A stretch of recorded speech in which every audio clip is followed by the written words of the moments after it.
by Councilwoman Wendy Gruhl. This is a special meeting of the Audits and Governmental Efficiency Committee. Today we are focusing on issues around risk management and the way that the city processes grants. Items 1 and 2 deal with risk management, and item 3 deals with, are we on the air?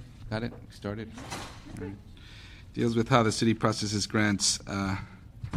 With the city budget just completed, now is a perfect time to continue the conversation on both these items, as they will affect our fiscal outlook. So with that, let's start with items 1 and 2. Can the clerk read those into the record, please? Item number 1 is a city controller report relative to an evaluation of citywide risk management functions and a response to the controller's report from the city administrative officer. And item number 2 is a CEO report in response to motion relative to an enterprise risk management program implementation plan and related matters. Thank you very much. And as I started saying, one of the most important areas we could look at for savings in our budget is in risk management. And during the budget process, I was able to insert an instruction in next year's budget to require that we begin to give each general manager an annual budget for lawsuit payments, which is a large portion of our liability. And certainly there are other aspects as well, including workers' compensation. In one of her reports, the controller has made numerous suggestions for how to improve our risk management process. And I'm pleased to say that the CAO is ready to begin implementing some of them today. There is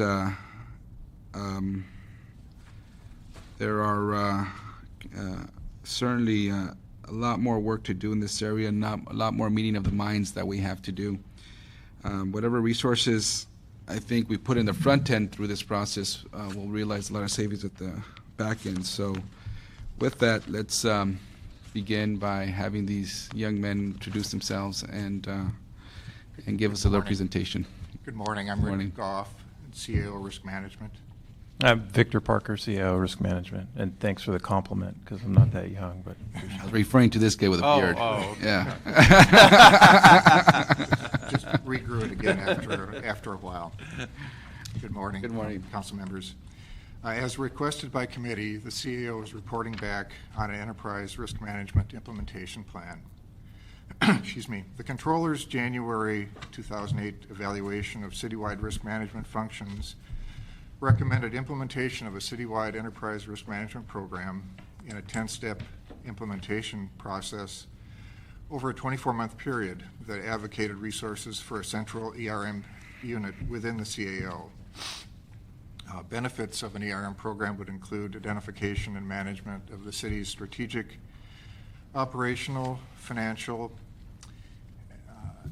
and compliance risks, better communication, the ability to make informed decisions, and increased management accountability. While the CAO is supportive of ERM, it is the CAO recommendation that it is appropriate to implement a citywide ERM program once the city's finances and staffing structures have stabilized. In addition to a financial commitment, other concerns we face while we look at implementation include the fact that ERM is a new concept that has yet to be tried and prove successful in the U.S. public sector, and risk management as a departmental management issue in the city. Accountability structures and governance must be in place. The potential cost savings due to risk mitigation is also realized in years subsequent to implementation. In the meantime, CAO risk management will continue to do what we can with existing resources in citywide risk management efforts, which include support of the mayor's initiatives, Executive Directive 9, litigation risk management, universal metrics, implementation of risk reduction plans, and preparation of cost of risk reports. Other efforts of CAO risk management include working with the city attorney, ITA, and personnel on developing a centralized risk management information system which will make real-time data available to departments for better assessment, evaluation, and mitigation of risks that the city faces.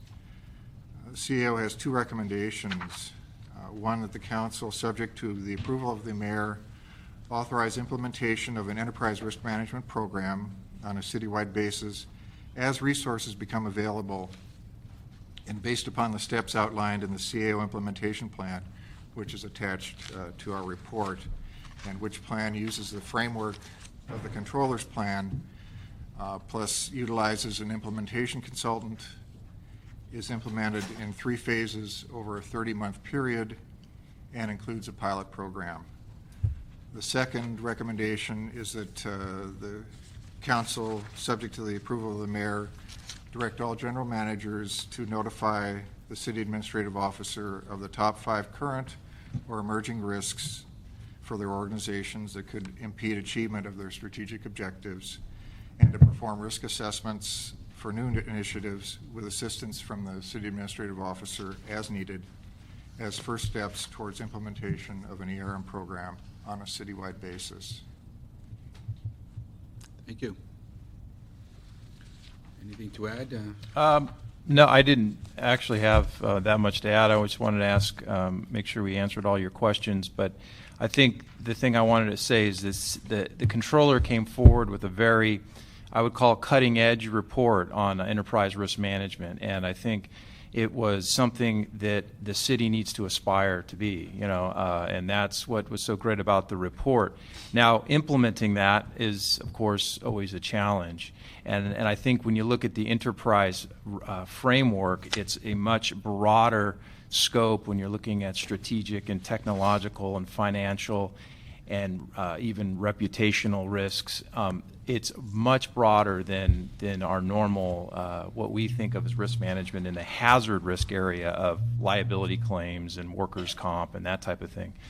So I think it's what we need to aspire to be, but I think it's going to take some time to get there, and it's going to take a lot of support from all the way from the top throughout the entire organization.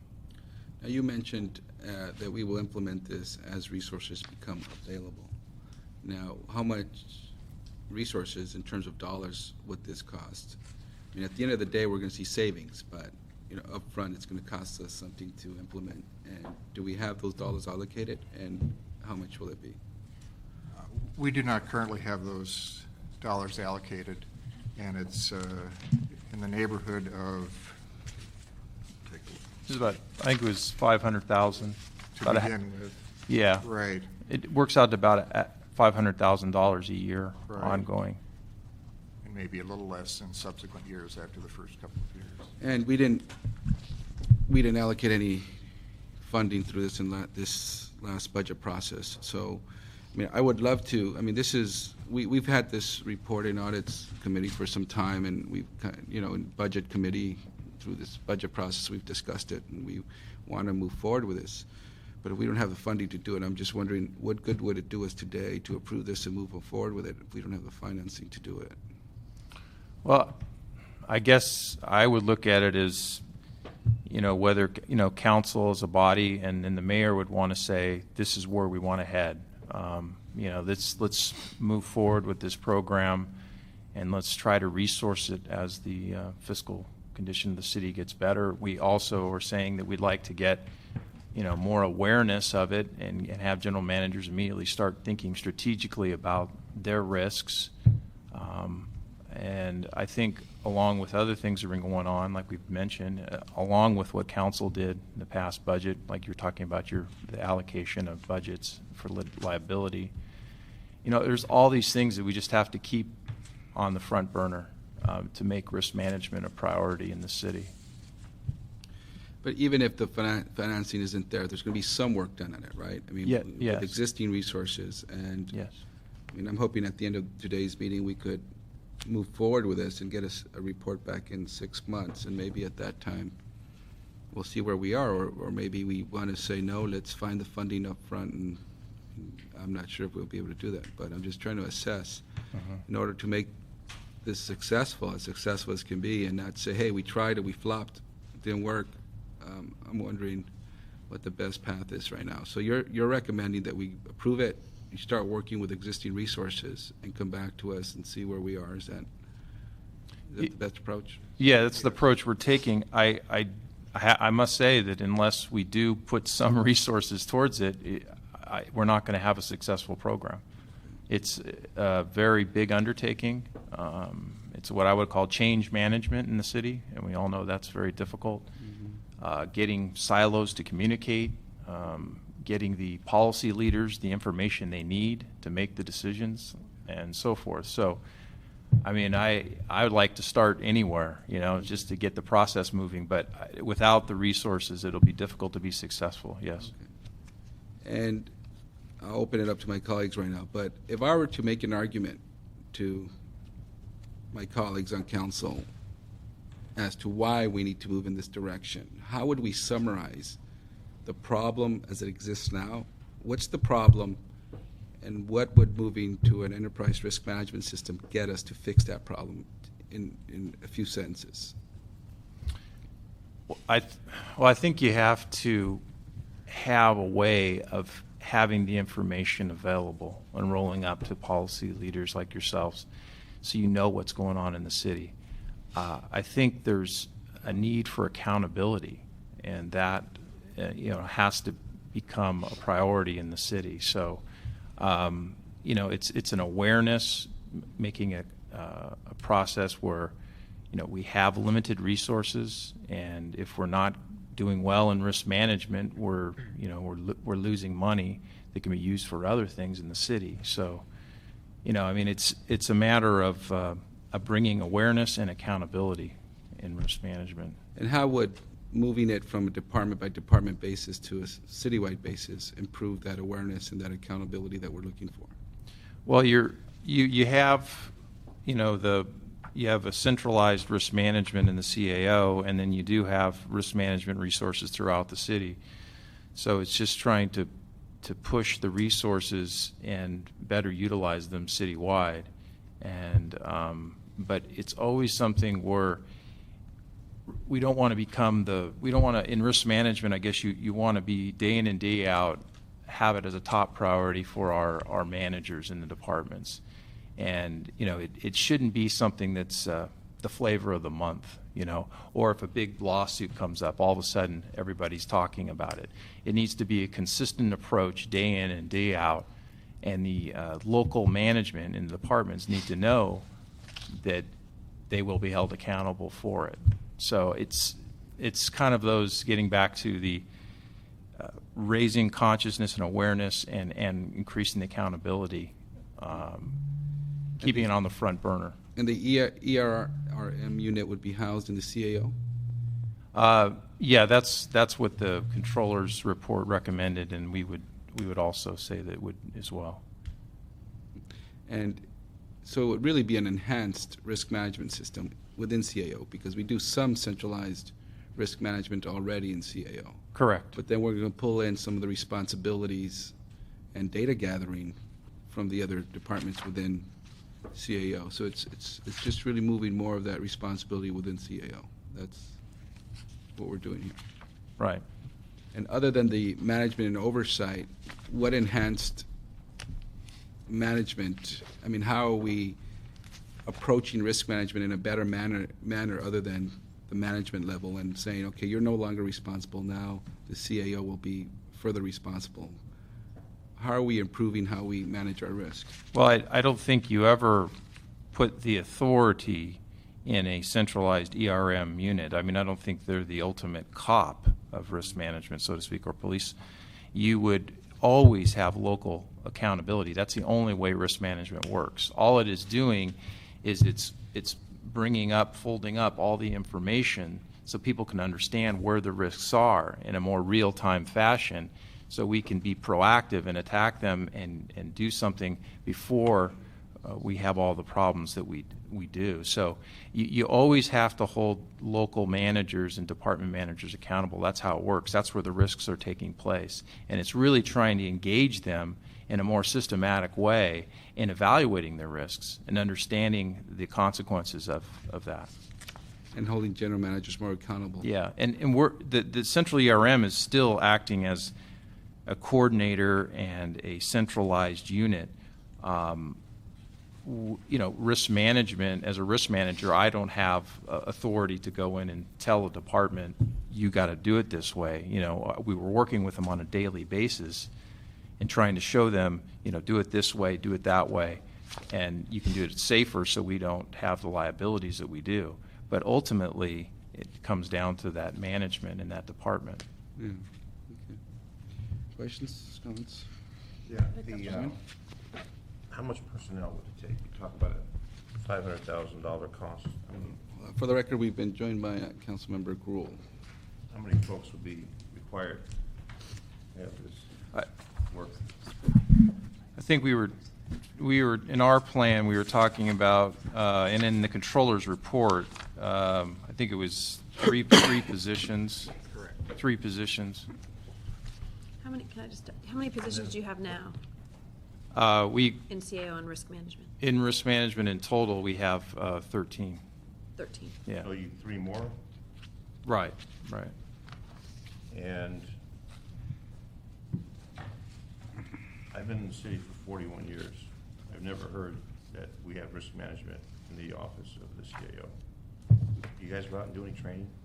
Yeah. Or you just deal with the managers? No, we do.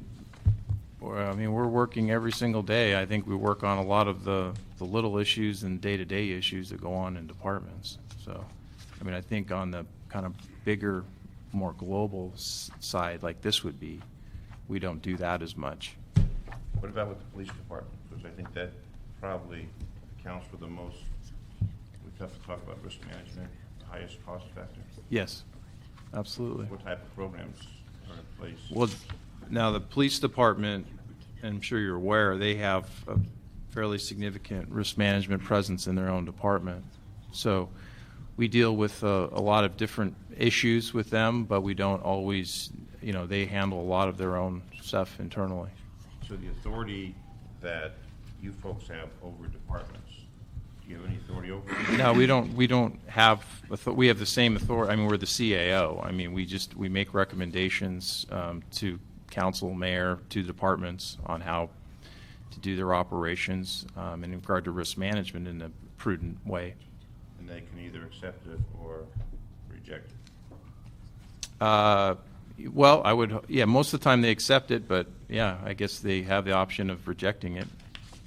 Because when I look at risk management with the city attorney's office, where issues result in cases being filed, and then court, and then millions of dollars, the aspect of the city attorney trying to defend or resolve an issue with risk management in a department. Do you folks deal with that aspect at all? Yeah. With the city attorney and the risk management factor? Right. And we put out information all the time about where departmental losses are, and we try to highlight that to departments to show them where they need to work. We've developed internal committees, or we do it ad hoc, or we've done, go into the departments and do assessments. We do a lot of different things. But, I'm trying to put this delicately. I mean, Now, it's... don't be delicate. Okay, because all right, okay. It's a serious matter that Yeah. costs a lot of money. All I'm saying is it's competing priorities.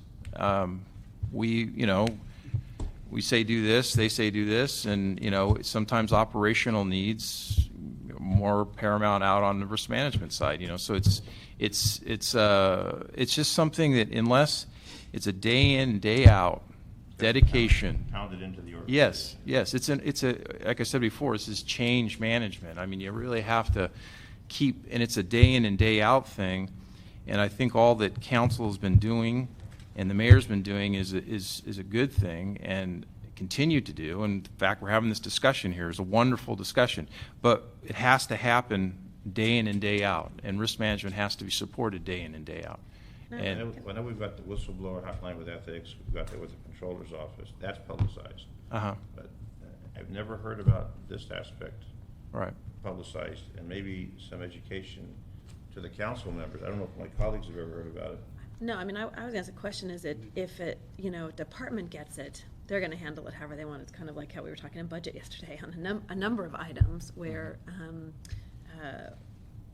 decisions are being made that the council or mayor may not know. So I don't know when the recommendations go forward from the CAO that say, here are the risks that you have.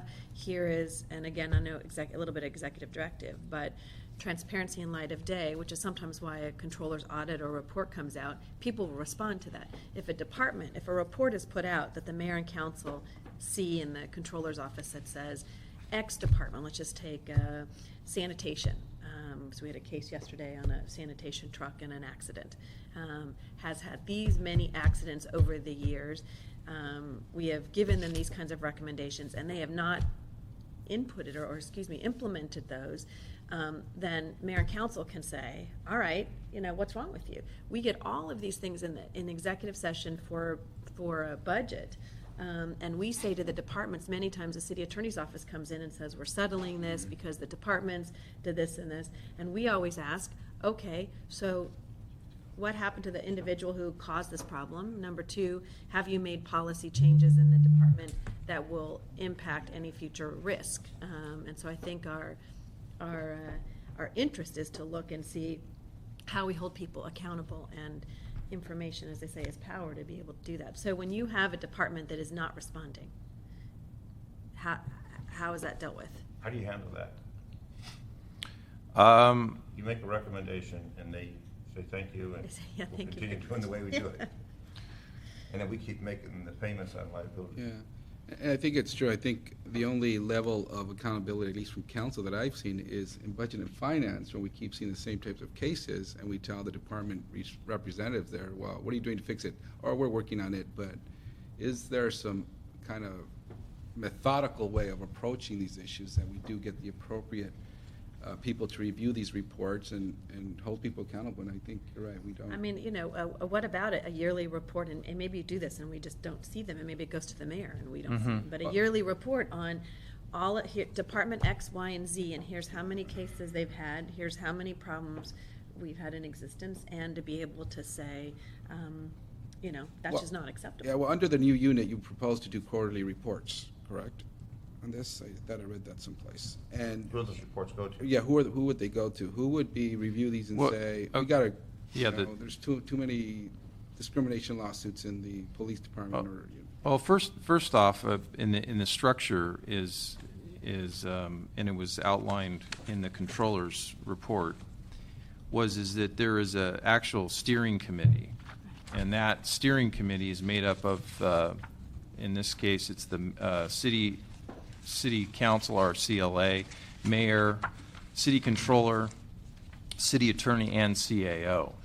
So there's a internal steering committee that this unit would report up to. And are you suggesting that we go ahead and implement that? well, what I'm suggesting, that's what we're suggesting here, is that we implement the program, but we're doing it within existing resources. So, but yeah, I think that's where you can bring up a higher visibility and keep these things on the front burner. What you're doing is very, very important, and somehow it's getting lost in the shuffle. Yes, it is. I actually agree with you. And, I've been before and had conversations with you in these type of meetings, and I know your frustration.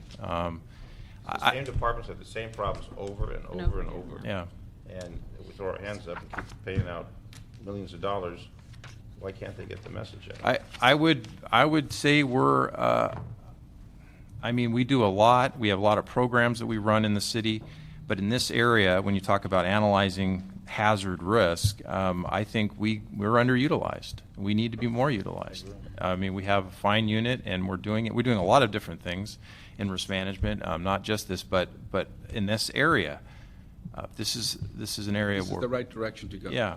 And initially, when the controller's report came out, there was some hesitation from CAO's office to move forward in this direction.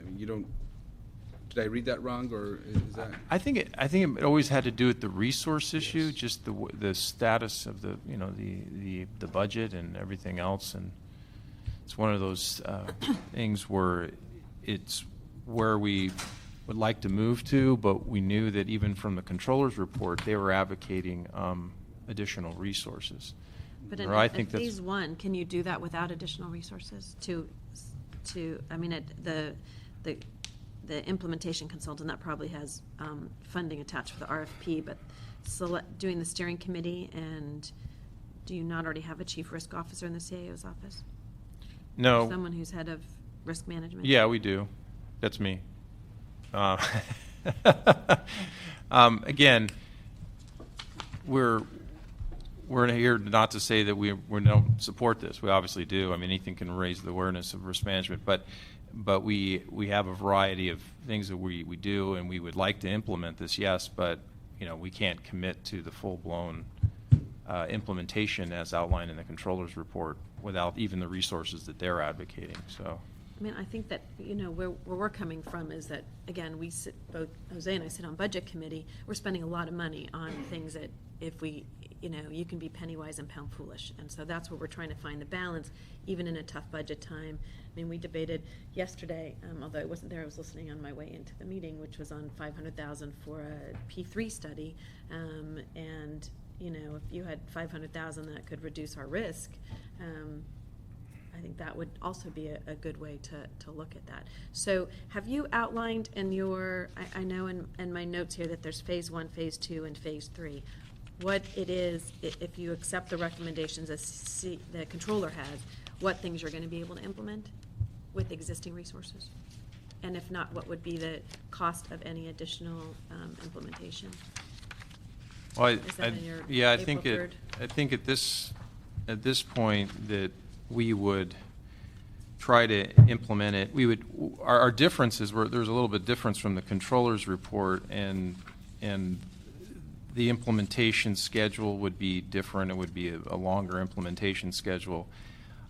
We'd like to do a pilot program as opposed to just rolling it out citywide. Right. We feel that we need a better software system utilized to do the enterprise risk, and then of course what we talked about before was some resources. But we can move forward with it. I think it'll just it won't be as quickly within existing resources.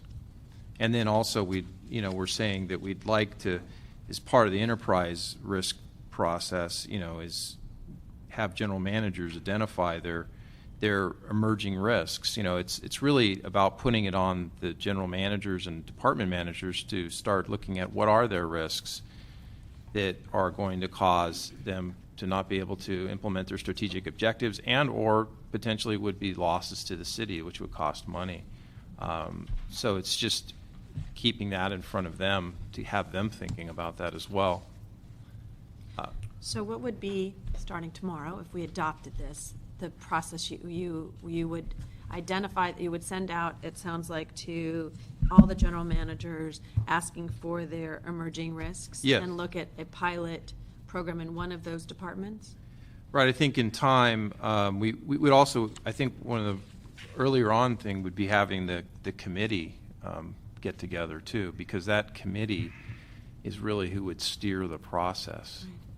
And hopefully that committee makes sense to all of you. I mean, No, it does. And as going from where I am to 2 weeks from today. Yeah, you'd still be on the committee. Still can be on the committee. To help and again, to use the mayor and the city controller and the council members and others to push these departments, because they're moving in 10 different directions and they're going to have less resources, and unless we help prioritize for them, I know they don't like that necessarily, but unless we help prioritize for them, they're not going to deal with these things because it's the last thing that they look at. And I know from your perspective it should be from my perspective, the first thing they look at as to lessen their risk, because we will lose money and do that. So I think it would be great, hopefully as soon as possible, to get that steering committee together to be able to have some of those discussions and how we get departments to respond. So can I just ask you, as you're Sure. going to become the controller very soon, or so you're going to, as far as the report that the former controller put out, you're supportive of that and so forth? Yes, definitely. Okay. Definitely.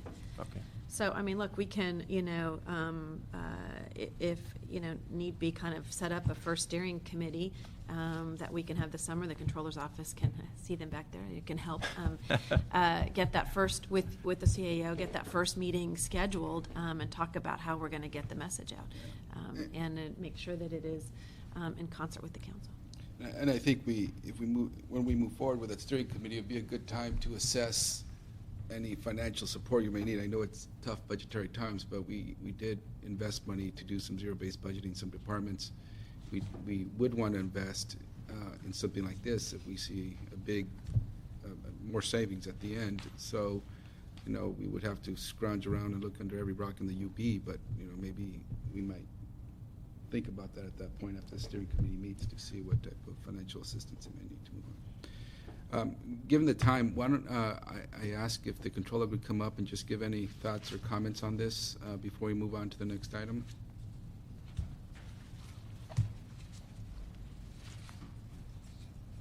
At this point, we're not really looking for a report on the report, more listening to the discussion, what you've heard. Any thoughts on the direction on what we just discussed? My name is Siri Kalstein with the Controller's Office, and this is Lynn McKenzie. She's a partner with KPMG who initiated the study. Okay. We certainly understand the current financial constraints of the city and all entities really right now. I think that the steps being recommended by the CAO's office and the additional actions, getting the committee up and going, are very important. I mean, obviously, I'm a huge supporter of ERM, and I think it brings a lot of value. I've seen a variety of organizations implement it and find out that the information that is brought forward helps them make better decisions and help reduce losses because of having that information up front. A lot of the 2 points I like to make is it helps expand your view of risk. It's not just about hazard risk and the lawsuits. There's a lot of other risks that the city faces, and this helps us proactively think about that department by department.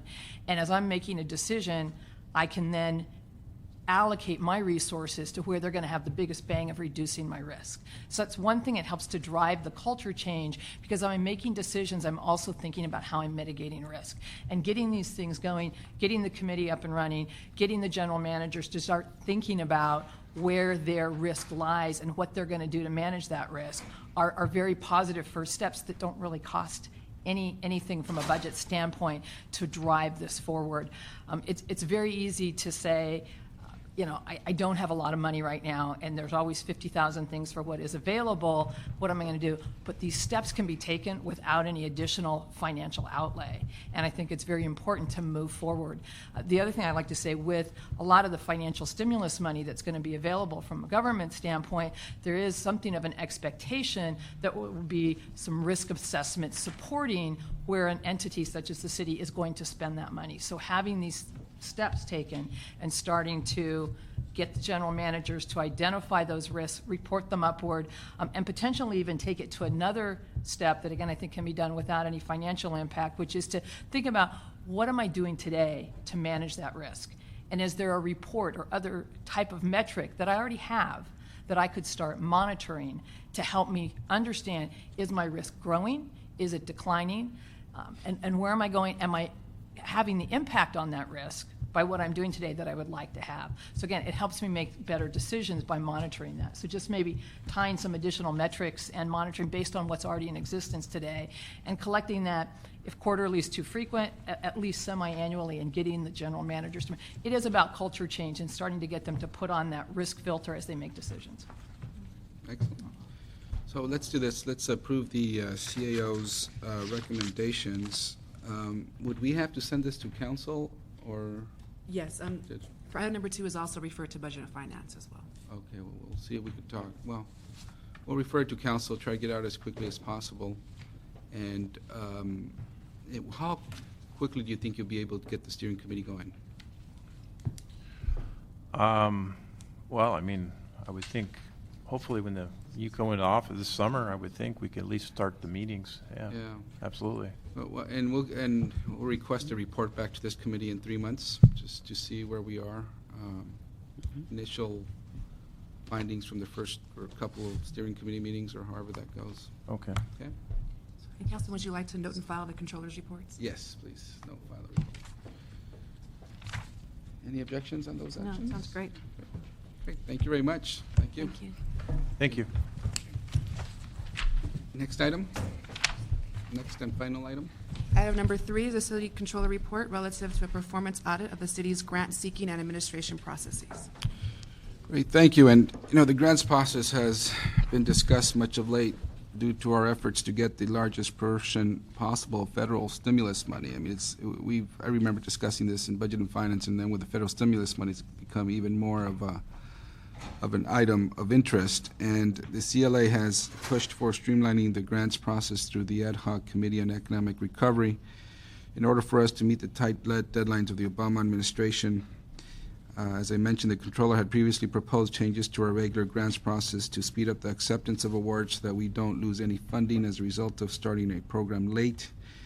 And certainly we can no longer afford that in this current fiscal climate. So with that, we have both the CAO up here, or? Both. Okay, why don't we, I know you just released a proposal for how to move forward on this issue, and like the risk management proposal we just discussed, it involves several stages. It seems like it's a good compromise for those who wanted to proceed with caution and others who wanted to move as quickly as possible. So the floor is yours. Okay. Camilla Fong, Office of the CAO. This report is a response to the Controller's performance audit of the city's grant-seeking and administrative processes, which included recommendations to restructure the city's grant processes more efficiently and effectively. This office, in conjunction with the CLA, reviewed the grants ordinance and developed proposed changes for an expedited grant application and acceptance approval process that would be implemented in a 6-month pilot program with 5 city departments. Those departments would be Community Development, Aging, City Attorney, Public Works, and Environmental Affairs. These measures were developed with the goal of meeting audit recommendations and took into consideration the grant practices identified in the audit and reviewed in this report.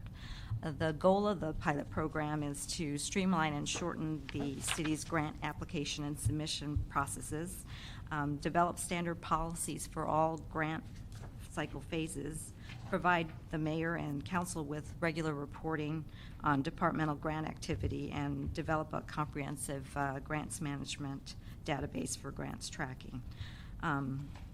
If approved, the pilot program will allow our office to further develop and refine the grants process and better manage the city's grants resources. Upon completion of the 6-month pilot program, the CAO will report back with recommendations for a citywide implementation of this program, including costs, staffing, program requirements, grants tracking and management system, and assistance for revising the grants ordinance to reflect the new structure for grants processes. Okay, thank you. Just to follow up on Cami, Aurora Abracio with the CAO's office. What you have before you is a twofold proposal. One is to change the process for competitive grant at this point in time, application and acceptance by the council. We've provided a framework to expedite the current process right now, which on average, I think we report that it's on average 154 days before the grant is actually approved through the various committees in the council. So we provide a proposal that would shorten that process on both the application side as well as the acceptance on council. The other part of the proposal is to, for the first time really, to provide a coordinated grant tracking process utilizing the same grants tracking software and system that will be used to track the ARA grants throughout the city. And that's part of the reason why the report was delayed, is that we were trying to negotiate for the same system to be able to provide that ability to the city. So that's what we have in front of you, is to allow the city to begin the process on a limited basis of tracking grants, competitive grants on the application side, but all grants related to the 5 pilot departments, so that it provides the council the information I think they've been looking to have for some time, information on how, the number of grants that are applied for, the ability to know which ones weren't applied for, the reasons why. I think that gives you better tools, considering the financial situation the city is in, to be aware of where the funding, the grant funds are, the process of the grant fundings for those departments. At the end of the 6-month period, again, we would come forward to let you know if this will give us the opportunity to work out any of the procedural issues tied to implementation. But we will come back in 6 months to let you know what the resources would be required to take the program on a citywide basis. One last thought is that we also have a working group that would be comprised of the CLA's office, city attorney, and the mayor's office that we would pulled together at the 3-month process to assist our office in developing potential changes to the ordinance itself. Thank you. And so under the new pilot program, would there be a council policy committee reviewing any of the application, any of the awards, Grants. the grants, the review and approval of the grants? No. No. Okay. They won't go through council? No, it'll go straight to council. Go straight to Just council, but no won't policy go committee. to So that's kind of policy the committee. compromise Go that's through being committee. reached. Right. And I'm trying to, I mean, sometimes the oversight, the additional layer of a review helped, but it did slow things down. Understand? I mean, so that's what we're trying to avoid. Here's the But- problem I have with that is I'm the chair of the personnel committee, and many times they push this to the last minute. They don't have time to come to a committee meeting and want to push it through. And I'm very sensitive about waiving items. And if we do that, we're going to relinquish control over some of those where we have questions. That's a concern. And what benefit do we get by not going to a policy committee and going straight to council? So doing a cost-benefit analysis here and trying to decide, no, we want to continue going to policy committee, or no, we're going straight to council as proposed, what benefits do we get that outweigh the costs of not going to policy committee? Departments would be able to implement their grants sooner, and so reimbursement for those costs. Often most grants are on a reimbursement basis, so the city has to fund those costs first and then seek reimbursement. So the sooner that the grant is implemented, they could start submitting for requests for reimbursement. So whatever that grant calls for is personnel, then they're going to get that. That's the problem. One of the things. Council, we don't debate a lot of those issues. They're done in committee. What we provided you was the most expedited version, but we recognize, and we were looking forward to feedback from this committee as to what interest you had in any part of taking it to committee or expediting the process. There are places where we could extend the period of time once the acceptance process, as part of the acceptance process, to provide additional time for the council to review or send any particular grant to committee. It really provides you an opportunity to see what the grants are. You'll have a summary of what the grant contains, and as it's going from the time it's been submitted before it's scheduled for acceptance, the council officers will have an opportunity to see a listing of what's involved. And if there's personnel involved, then you would have the opportunity to flag it and say, I'd like it to go to committee. So it's flexible in that sense of, you tell us what you think you need. We've got I personally don't like that idea. And then budget, what about matching, where the grant has to be matched by city funds? That'd be the same situation. It wouldn't go through Budget and Finance Committee. We don't need to flag it and say send it to committee. It needs to go to committee. We can waive it from committee if we wish, but I think we're doing it backwards by the way you're Yeah. proposing. Now, if we currently, as proposed, you're asking for 10 calendar days to approve the acceptance packet and fiscal impact statement. Now, the CLA is recommending that we adjust that to 30 days as opposed to 10 days. Now, if we have, I don't know what you call it, a rule that says we have to get it out of the council process in 30 days. And then we say, well, but we're also going to send it to policy committee. I mean, you have that safeguard, but you're also telling the policy committee, hey, this has to be out and done in 30 days. Is that, you think, a good safeguard or a good kind of? I think that's a great. So we say, these items have to be through the council process in 30 days, and it will go to policy committee. So just the chairs of that and CAO and CLA would notify the chairs, hey, this has to go through. It's like in Plum, right? We have deadlines we have to meet. We have deadlines. We have specific plans that, they either live or die depending on how long it's been with the council. So we could have the same type of process here under this, right? I think that would work fine. Gives you the opportunity. It'll go to committee. Go to policy committee, but we have 30 days to act upon To have this. it scheduled To, also. yeah, get it in and out If of they council. don't, it goes forward. I mean, I think there has to be there's, If we don't, it goes forward. it goes to council. I mean, Goes to council. it has 30 days, and otherwise it's scheduled to council. Well, it has 30 days to do the whole process, though, Yeah. for council to act. So, It won't get pigeonholed in the committee, which is one good benefit. The other is we don't want to debate a lot of those on the floor of the council. Right. That's why we have them in committee, and then they get approved on consent. Otherwise, you're going to be tying up the meetings Right. with these I issues. think it's holding the, chairs of those committees accountable to hear them ahead of time. I mean, the biggest challenge to me is even more so is if we've approved a grant, and I think you've addressed this, if we've approved the application of a grant, however long it's taken us to do that, then, and I was talking to Cultural Affairs yesterday, you know, it takes us 7 months to accept the grant. Now, the grant was exactly as written. I mean, we applied for it. Nothing was different than what we'd asked for in that original application. Why it has to go back to council for approval when it is exactly the same as what we approved before. I mean, and I think that I believe in reading your report as well, that it won't go back to council to accept the grant. Oh, we'll go back. Yes. It will or won't? It will. All grants, we were proposing to leave that as is. So all grants need to be accepted by. I mean, my sense would be is if it is consistent with the grant that was applied for, and the grants unit in the CAO's office is looking at it and says, okay, everything exactly the same, the council's already approved this, why do we have to go through committee again to accept it unless it is distinctly different? One of the things that we provide is information for each grant. We'll provide an abbreviated fiscal impact statement and a summary that will provide you information about the grant, and you can make the choice to send it, you would know what the issues are if there's anything different that requires further review.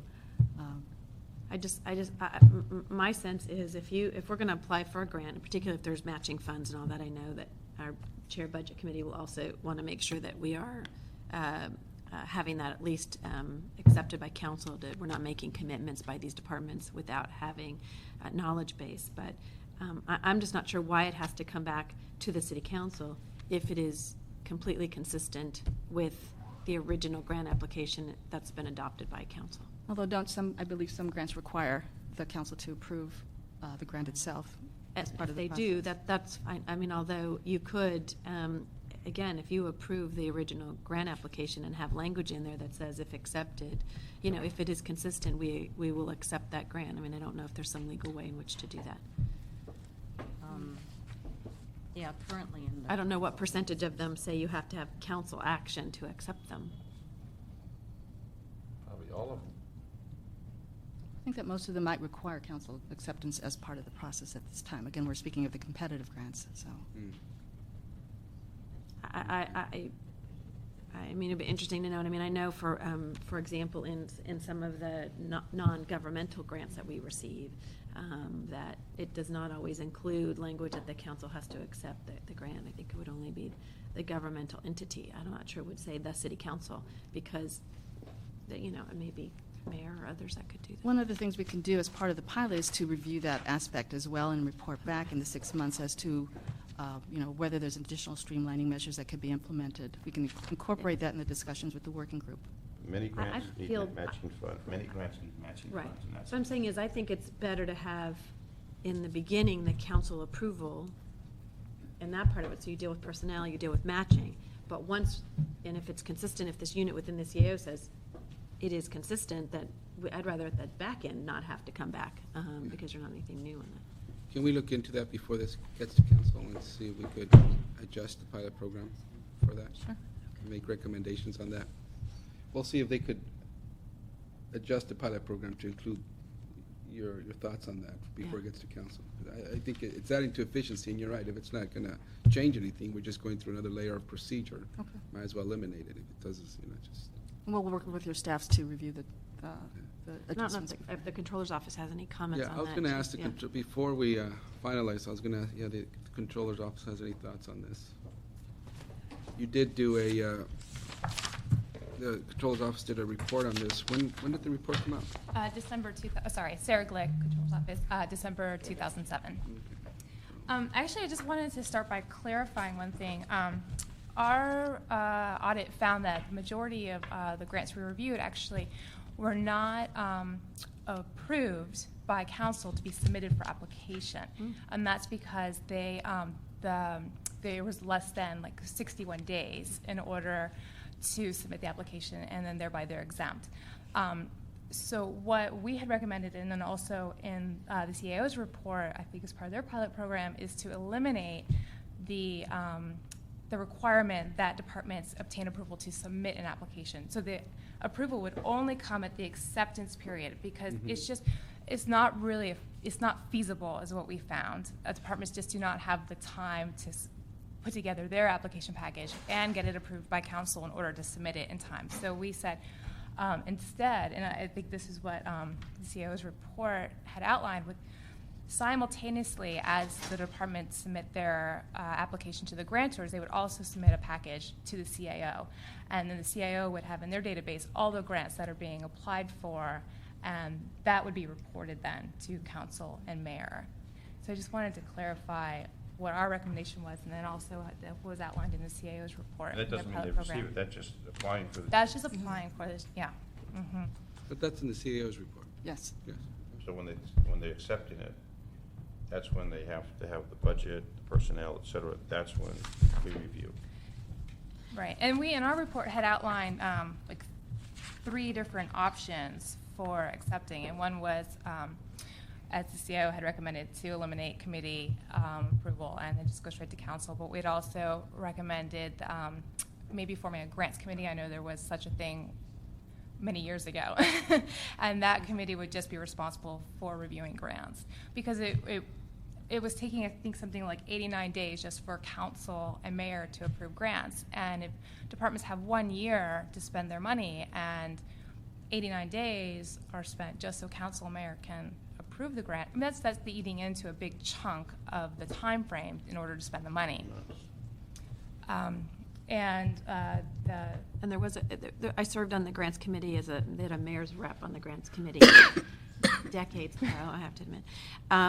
But I guess the concern that we're raising is you have a department, I'll call it a rogue department, that says, I want to do this grant, I want to apply for it. It takes away staff from other priorities that the council or the mayor may have already determined, commits, financial resources, and then they come and say, here, we have this great grant. We've gone through this application process. We've spent time and energy that we would have said, that is the most ridiculous grant ever. Why would you have ever done that? That's not a priority for us. It commits thousands of dollars that we don't have, and we don't want to do it. Now we've wasted the grantors' time and our time in that way. And so there's kind of looks like there's almost 2 separate categories, which are those that are within city policy the CAO's reviewed and are really don't fit in that category, but there's these others that, like, we don't really want to go in that direction. Right, and I understand that, and that was actually a big part of our report also, and that would be a fundamental component of the centralized grants oversight unit to be ensuring that departments are applying only for grants that are in line with identified needs. So identified needs are driving grant seeking rather than grant driving programs. Right.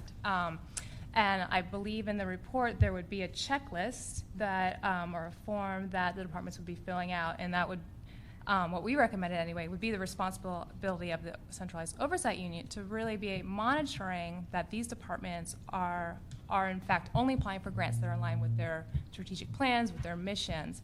And our report also emphasized greater responsibility on the departments to establish a formal grant-seeking structure, not necessarily a dedicated unit, but just identifying which staff would be responsible for this function, and for them and for the departments to establish their own internal process to ensure that they are only applying for grants that are in line with their strategic plans and their missions, and that there's an appropriate management approval and sign-off for the grants that are being applied for. So a lot of that responsibility would be delegated to the departments, assuming that there is appropriate controls within those departments in order to ensure that the right grants are being applied for. But going back to the basic, most grants require personnel and a match, and that's the problem. So now they get 10 more bodies, and they get a match out of the general fund without our oversight. That's the problem.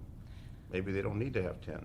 And then the mayor's office has their review process. So we're trying to scale down personnel because of the budget situation, and there's grants out there, and I could see it getting out of control where a department says, here's grants, I'll boost my personnel up. Because the grant normally doesn't pay the whole tab. It pays a portion of the tab. It's 10 o'clock and we need to get down to council. I'm trying to get a sense of my colleagues' concerns here, and if any recommendations on this report. I know it's more, both of you are raising issues about the upfront applications. So I'm wondering if I think you're if okay with the recommendations, or? No, I'm not going to support the recommendation. They want to apply for a grant, they can apply for a grant, but before anything's approved, it needs to go to committee, the appropriate committee, before it goes to council. I think we waive that. Before they, Well, and also, I mean, one of our, when I said there was 3 options, I only got to 2 for council. One of them was that the grant, when, in order to accept the grant, would only go before Budget and Finance or the programmatic council that would be relative to that specific grant. So just Committee. one committee. Yes. But we had, there needs to be a way to somehow streamline that process to bring that number down, so that it's not taking 89 days. Well, 89 is way 30 too days. long, but there's got to be a quicker way without, Does this have to go to budget too? I mean, this item have to go to budget? This No, item, no, it doesn't. Mr. Chair, if I may, the CLA has been working with the CAO thus far on this, and this is something that we're going to need to, really consider on behalf of the council, is how to, keep the appropriate level of approval authority intact. What we're recommending, at least as far as the pilot program is concerned, on the acceptance side, which is when council and the policy committees are most accustomed to seeing the terms of different grants laid out, we're recommending that period, the CAO's recommended only 10 days, which assumes no council policy committee review. What we're saying is up to 30 days. So at least as far as the pilot program is concerned, we can determine, if we would like to go through the route of, every committee reviewing this, or if, we want to go the more streamlined route. 30 days might give us flexibility along those lines, and, there may be other issues that might come up, and we can, with the steering committee, with all the appropriate parties involved, really give a report back, in 3 to 6 months on what works and what doesn't. But this is still only a pilot program, and 30 days could give that flexibility. Paul Smith, CLA. The pilot program really gives the members of the council and the chairs of the committees who would review these things an opportunity to have a transition between the way we've been doing it before. We've gone, like, as some of you know, Councilman Gruhl would know, we had a large centralized unit doing this at one time. Then we went to a decentralized. Now we're going into a more streamlined, centralized in terms of review with CAO's office, having departments have quick turnaround times because they're being requested to have quick turnaround times. But during this transition period, we think it's, as everybody starts evaluating this and reviewing it and getting feedback on how this is working or not working, we think the 30-day period is a little bit better in the transition, so for evaluation purposes. Some committee chairs may want to move these things relatively quickly with more or less on consent from the CAO. Others will probably want to have some greater degree of review. So we're just asking to have a little bit more flexibility for the committee chairs to be able to take a look at these things. And as we move through, we can actually change things too. And the departments, some of the, I'm not sure why you picked the 6 departments, but I would say like Community Development Department and City Attorney, those are big departments. If I was looking at a pilot, I might want to pick, some, I know you have aging, and these are the really big departments that have, and maybe there was a reason for it, so. I think what the group of grants we're looking at now are the ones that are competitive, that are a smaller group. The ones that take a lot of examination, analysis, policy are the more formulaic ones that we get. So at least from my standpoint, this will give the city and the CAO an opportunity to examine how this could look. It was, 30 or 40? Right, a competitive bid, grants. Just competitive. Right, we're not looking at the formula, the CDBG is not included, they are included for the tracking process. And the aging, those are formula-driven. Those are formula-driven as well. The Older Americans Act. And all Right, that. right. Well, let's do this. Let's continue this item for the next Audits Committee. And in the meantime, my staff will take the lead to bring everyone together, CAO, CLA, Controller's Office, and our respective staffs, so my colleagues, to come up with something that we could feel more comfortable with at the next meeting. Okay, thank you. There are no public speakers. Dr. Clyde Williams, I saw him leave, so there are no public speakers. This meeting's adjourned.